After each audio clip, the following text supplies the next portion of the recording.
ಪ್ರಧಾನಮಂತ್ರಿ ನರೇಂದ್ರ ಮೋದಿ ಇಂದು ಯುಎಇಯ ದುಬೈನಲ್ಲಿ ಏರ್ಪಟ್ಟ ವಿಶ್ವ ಸರ್ಕಾರಗಳ ಶೃಂಗದಲ್ಲಿ ಭಾಗವಹಿಸಿ ಮಾತನಾಡಿದರು.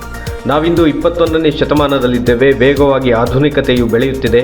ಆದರೆ ಕಳೆದ ಶತಮಾನದಲ್ಲಿ ನಮ್ಮೊಂದಿಗಿದ್ದ ಸವಾಲುಗಳು ಕೂಡ ಅಷ್ಟೇ ಬೃಹತ್ತಾಗಿ ಬೆಳೆದಿವೆ ಎಂದರು. ವರ್ತಮಾನದಲ್ಲಿ ಎಲ್ಲವೂ ಜನರಿಗೆ ಸರಳೀಕೃತವಾಗಿ ನೀಡುವುದು ಸರ್ಕಾರದ ಜವಾಬ್ದಾರಿಯಾಗಿ ಮಾರ್ಪಟ್ಟಿದೆ. Is of living, is of justice, is of mobility ಸಹಿತ ಈಸ್ ಆಫ್ ಡೂಯಿಂಗ್ ಬಿಸ್ನೆಸ್ ಇಂದಿನ ಅವಶ್ಯಕತೆಗಳಾಗಿವೆ ಎಂದರು. ಪುಲ್ವಾಮಾ ಭೀಕರ ಆಕ್ರಮಣದ ಕರಾಳ ದಿನವಾದ ಇಂದು ಪ್ರಧಾನಮಂತ್ರಿ ನರೇಂದ್ರ ಮೋದಿ ಹುತಾತ್ಮ ಯೋಧರನ್ನು ಸ್ಮರಿಸಿದ್ದು ಶ್ರದ್ಧಾಂಜಲಿ ಸಮರ್ಪಿಸಿದ್ದಾರೆ. ಕೇಂದ್ರ ಗೃಹ ಸಚಿವ ಅಮಿತ್ ಶಾ ದೇಶಕ್ಕಾಗಿ ಮಡಿದ 40 ಮಂದಿ ಸಿಆರ್ಪಿಎಫ್ ಸಿಬ್ಬಂದಿಗಳನ್ನು ಸ್ಮರಿಸಿದ್ದು ವಂದನೆ ಸಲ್ಲಿಸಿದ್ದಾರೆ. 2019ರ ಫೆಬ್ರವರಿ 14ರಂದು ನಡೆದ ದಾಳಿಯಲ್ಲಿ ಒಟ್ಟು 40 ಮಂದಿ ಸೈನಿಕರು ತಮ್ಮ ಪ್ರಾಣ ಕಳೆದುಕೊಂಡಿದ್ದರು.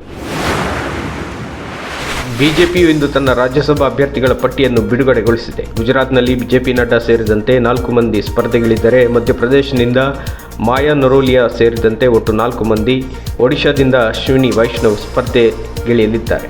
ಇಂದು ಕಾಂಗ್ರೆಸ್ ಪಕ್ಷದಿಂದ ಸೋನಿಯಾ ಗಾಂಧಿ ರಾಜ್ಯಸಭಾ ಅಭ್ಯರ್ಥಿಯಾಗಿ ತಮ್ಮ ನಾಮಪತ್ರ ಸಲ್ಲಿಸಿದ್ದಾರೆ.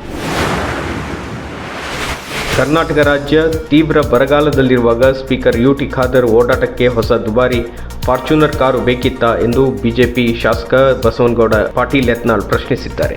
ದುಂದುವೆಚ್ಚಗಳನ್ನು ಕಡಿಮೆ ಮಾಡಿ ಬೊಕ್ಕಸಕ್ಕೆ ಹೊರೆಯಾಗದೇ ಇರುವ ಹಾಗೆ ಮೇಲ್ಪಂಕ್ತಿಯನ್ನು ಸ್ಪೀಕರ್ ಹಾಕಬೇಕಿತ್ತು ಎಂದು ಯತ್ನಾಳ್ ಟ್ವೀಟ್ ಮಾಡಿದ್ದಾರೆ.